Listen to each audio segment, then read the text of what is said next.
Assalamualaikum warahmatullahi wabarakatuh. Perkenalkan, nama saya Nanda Tri Lestari, NIM 1021901449. Di sini saya akan mempresentasikan untuk bab Al-Masyaqqah Tajlib At-Taisir. Yang pertama, tentang dasar kaidah. Prinsip yang tersirat pada ayat-ayat dan hadis ini meniscayakan bahwa hukum-hukum syariat tidak pernah menuntut yang melewati batas kemampuan hambanya. Yang pertama ada di Quran Surat Al-Ma'idah ayat 6 yang berbunyi A'udzubillahi minasyaitonirrajim, Bismillahirrahmanirrahim. Ma yuridullahu liyaj'ala 'alaikum min harajin walaki yuridu liyutahhirakum wa liyutimma ni'matahu 'alaikum la'allakum tashkurun. Yang artinya, Allah tidak ingin menyulitkan kamu, tetapi Dia hendak membersihkan kamu dan menyempurnakan nikmatnya bagimu agar kamu bersyukur. Kedua, ada Quran Surat Al-Baqarah ayat 185 yang berbunyi Bismillahirrahmanirrahim. Yuridullahu bikumul yusra wa la yuridu bikumul usra wa litu'milul iddata wa litukabbirullaha 'ala ma hadakum wa la'allakum tashkurun. Yang artinya, Allah menghendaki kemudahan bagimu dan tidak menghendaki kesukaran bagimu, dan hendaklah kamu mengagungkan Allah atas petunjuknya yang diberikan kepadamu supaya kamu bersyukur. Berdasarkan ayat di atas dapat disimpulkan bahwa syariat Islam selamanya menghilangkan kesulitan dari manusia, dan tidak ada hukum Islam yang tidak bisa dilaksanakan karena di luar kemampuan manusia yang memang sifatnya lemah. Demikianlah makna umum yang bisa ditarik dari ayat di atas. Selanjutnya, untuk hadis yang menguatkan ayat di atas terdapat pada hadis riwayat Al-Bukhari yang artinya sesungguhnya agama di sisi Allah adalah yang ringan dan mudah. Poin B, definisi Al-Masyaqqah Tajlib At-Taisir. Al-Masyaqqah secara etimologi artinya adalah kelelahan, kepayahan, kesulitan, dan kesukaran.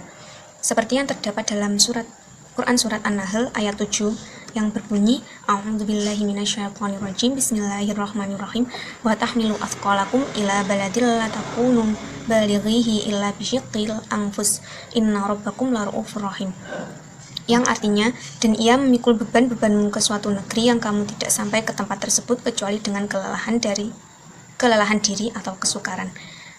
Maksud dari al-masyaqqah yang bisa menyebabkan kemudahan di sini adalah yang bisa menghilangkan tuntutan syar'i, sedangkan masyaqqah yang tidak bisa menghilangkan tuntutan syar'i, misalnya merasa berat ketika menerima had, sakitnya razam bagi pezina, dan lain sebagainya.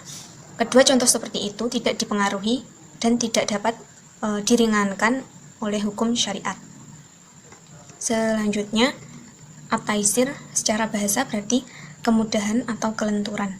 Seperti di dalam hadis Nabi diriwayatkan oleh Bukhari dan Muslim yang artinya agama itu mudah, tidak memberatkan. Jadi kesimpulannya, makna kaidah tersebut yaitu kesulitan menyebabkan adanya kemudahan. Maksudnya adalah bahwa hukum-hukum yang dalam penerapannya menimbulkan kesulitan dan kesukaran, maka syariat meringankannya sehingga mampu dilaksanakan tanpa kesulitan dan kesukaran.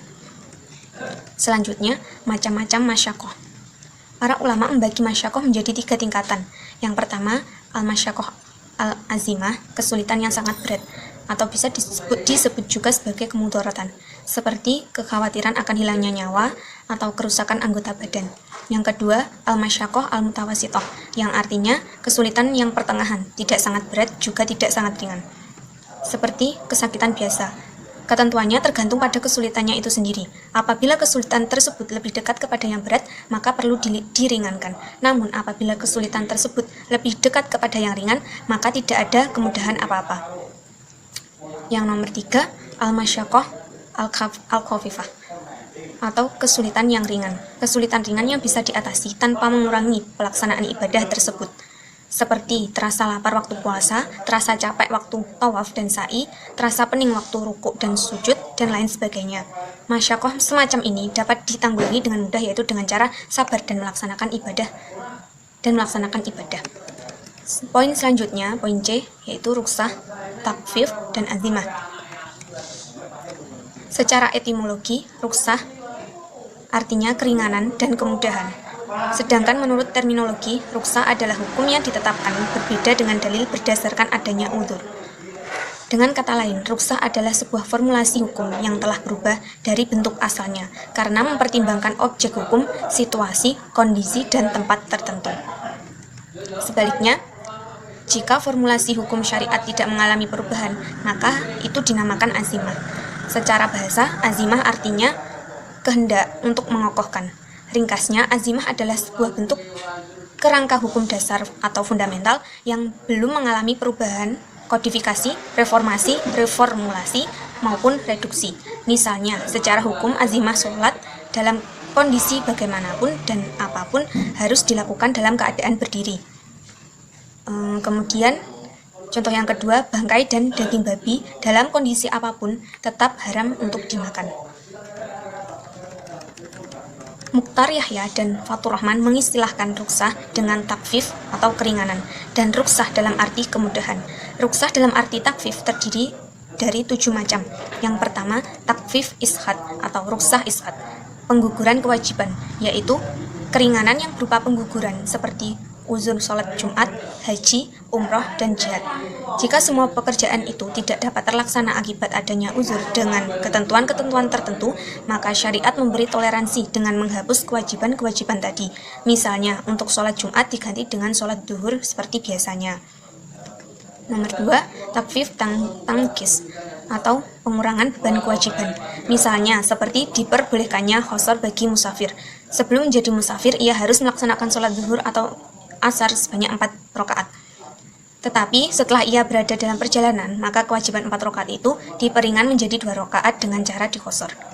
Yang ketiga, takfif ibdal atau pengganti, yaitu keringanan berupa penggantian. Contohnya, mandi dan wudhu boleh diganti dengan tayamum. Kewajiban berdiri dalam sholat yang dapat diganti dengan duduk, duduk yang dapat diganti dengan berbaring miring atau ittija, dan ittija dapat diganti dengan isyarat.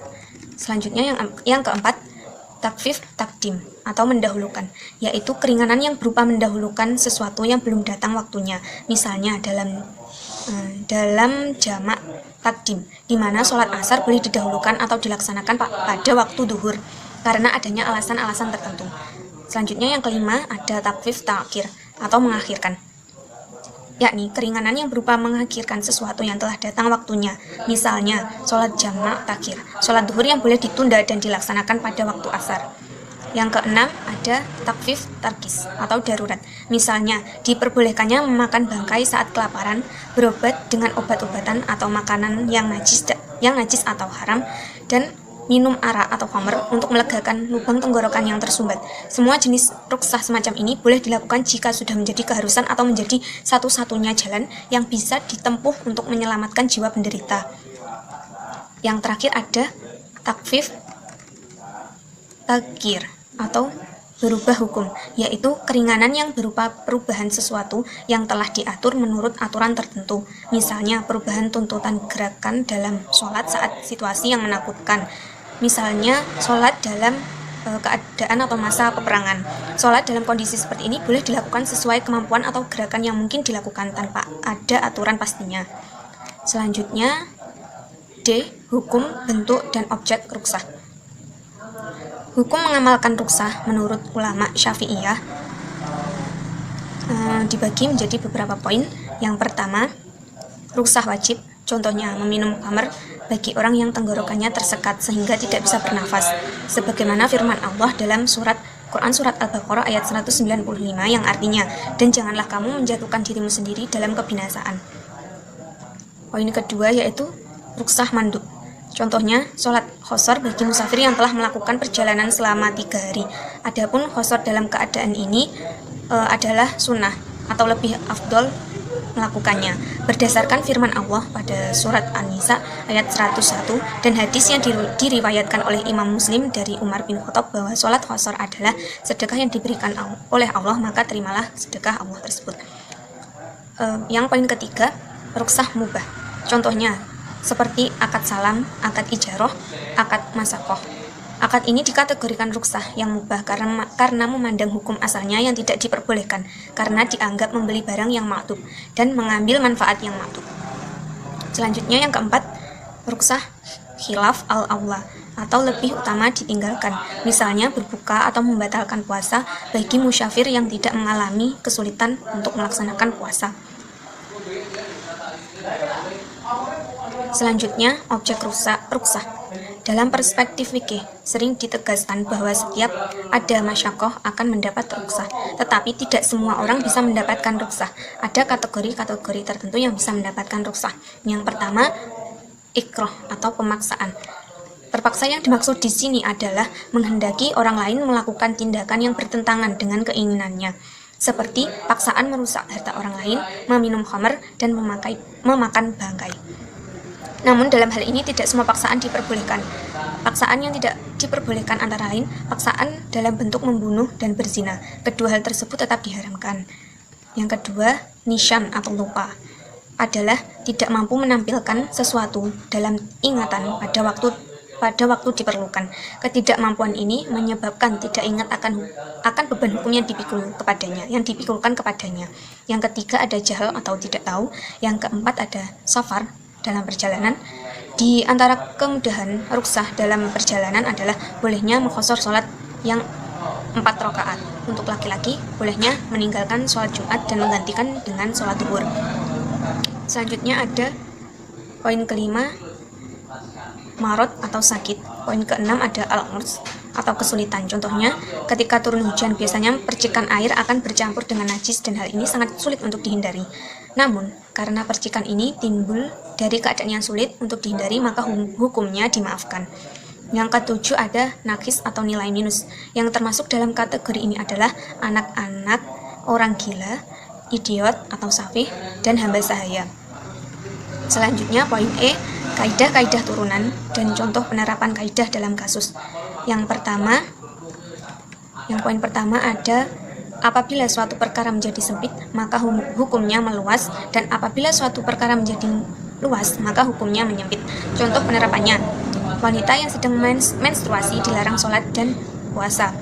Larangan tersebut menjadi hilang bila menstruasinya berhenti. Kewajiban melaksanakan sholat fardu dan puasa Ramadan kembali lagi dan boleh lagi melaksanakan sholat sunat dan puasa.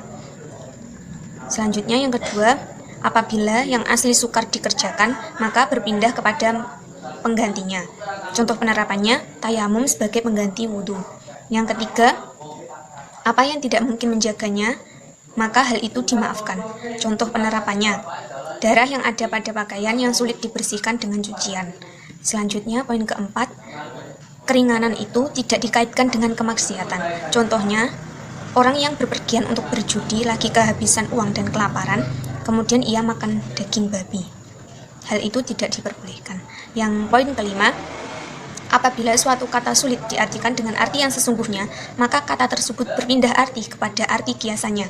Contoh penerapannya, seseorang berkata, saya wakafkan tanah saya ini kepada anak Kiai Anas, padahal tahu anak Kiai Anas tersebut sudah lama meninggal, yang ada adalah cucunya. Maka dalam hal ini kata anak diartikan sebagai cucunya, yaitu kata kiasan, bukan kata sesungguhnya, sebab tidak mungkin mewakafkan harta kepada orang yang sudah meninggal. Selanjutnya, poin keenam, apabila sulit mengamalkan suatu perkataan, maka perkataan tersebut ditinggalkan. Contoh penerapannya, apabila seseorang menuntut warisan dan mengaku bahwa dia adalah anak dari orang yang meninggal, kemudian setelah diteliti dari akta kelahirannya, ternyata dia lebih tua dari orang yang meninggal yang diakuinya sebagai ayahnya, maka perkataan orang tersebut ditinggalkan dalam arti tidak diakui perkataannya. Selanjutnya ada bisa dimaafkan pada kelanjutan perbuatan dan tidak bisa dimaafkan pada permulaannya. Contohnya, orang yang menyewa rumah yang diharuskan bayar uang muka oleh pemilik rumahnya. Yang poin ke-8, dimaafkan pada permulaan tapi tidak dimaafkan pada kelanjutannya. Contoh penerapannya, seseorang yang baru masuk Islam minum minuman keras karena kebiasaannya sebelum masuk Islam dan tidak tahu bahwa minumannya semacam itu dilarang atau haram, maka orang tersebut dimaafkan untuk permulaannya karena ketidaktahuannya. Yang ke-9 ada dapat dimaafkan pada hal yang mengikuti dan tidak dimaafkan pada yang lainnya. Contoh penerapannya, boleh mewakafkan kebun yang sudah rusak tanamannya karena tanaman mengikuti tanah yang diwakafkan. Sekian dari saya. Bila ada kurangnya mohon maaf. Wassalamualaikum warahmatullahi wabarakatuh.